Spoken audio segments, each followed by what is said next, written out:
అండి అవిసె గింజల లడ్డు రోజుకొకటి తీసుకోవడం వల్ల చాలా హెల్త్ బెనిఫిట్స్ ఉన్నాయి. ఇవి పిల్లలైనా పెద్దలైనా ఎవరైనా తినొచ్చు. ఈ లడ్డు చేసుకోవడం చాలా సింపుల్ అండి.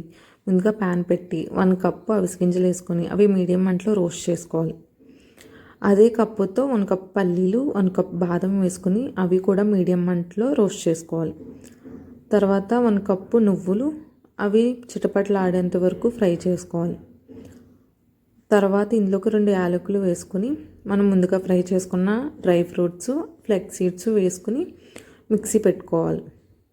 ఒక ప్యాన్ తీసుకుని 1 కప్ బెల్లం వేసుకుని 1/2 కప్ నీళ్ళు వేసుకుని మొత్తం కరిగించుకొని ఉడకపెట్టుకొని అదే ప్యాన్లోకి వేసుకుని జిగురంతా వచ్చేంత వరకు కలుపుకోవాలి. తర్వాత పౌడర్ని యాడ్ చేసుకుని అది దగ్గర పడిన తర్వాత చిన్న చిన్న ఉండల కింద చేసుకోవాలి. అంతేనండి, అవిసె గింజలు లడ్డు అనేది రెడీ. మీకు కనుక ఈ వీడియో నచ్చినట్లయితే లైక్ చేసి షేర్ చేసి